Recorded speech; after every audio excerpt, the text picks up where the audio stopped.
This is Middle East Brief with Avi Kaner, your daily intelligence update on what actually matters.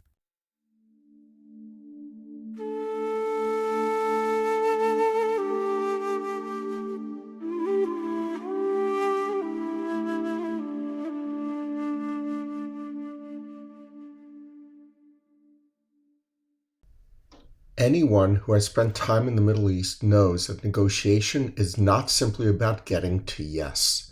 It's about the dance, the ritual, the bargaining, the threats, the walkaways, the dramatic gestures, the public posturing. Visit a bazaar in Istanbul, a souk in Marrakesh, a market in Jerusalem, Cairo, or Doha. The first price is never the final price. Nobody expects it to be. The buyer threatens to leave. The seller acts offended. The buyer walks away. The seller chases after him. Concessions are made, tempers flare, tea is served, and eventually a deal emerges. To many Middle Easterners, this is not chaos. This is negotiation. And whether you love him or hate him, Donald Trump often negotiates the same way. In the Middle East, many would simply call it bargaining. Trump rarely starts with his final position. He starts with a dramatic position. He applies pressure. He creates uncertainty. He threatens consequences. He leaves the other side wondering what comes next. And then he negotiates.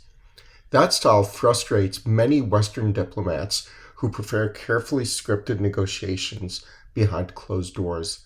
But in parts of the Middle East, it is often viewed as familiar. Which brings us to Iran. This weekend, Iran launched a new barrage of ballistic missiles toward Israel, shattering a fragile ceasefire that had held since April. The missiles were intercepted by Israel's air defense systems, and there were no casualties or damage.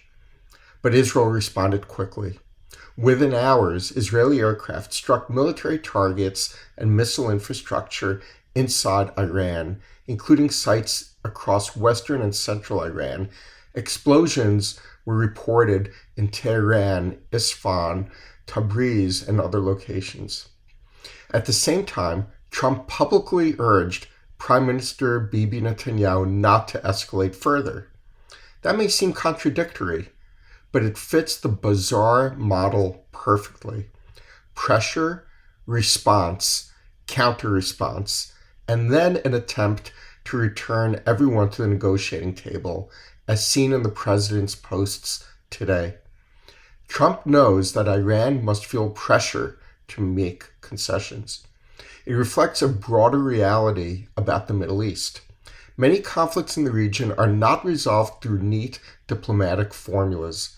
They are resolved through demonstrations of strength, followed by negotiations. Relationships in this region can change remarkably fast.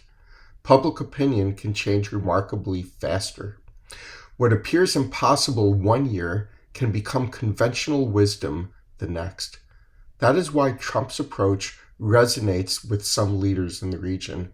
It feels familiar, like a merchant in a crowded market. The first offer is not the deal. The loudest argument is not the final position. The walkout is often part of the negotiation. And sometimes the path to agreement looks very different from the way Western diplomats imagine it should. The latest exchange between the Iranian regime and Israel is merely another round of the bargaining. This is Middle East Brief with Avi Kaner. If you want clarity, not noise, follow and share. Continue the conversation on X at Avi Kaner. Back tomorrow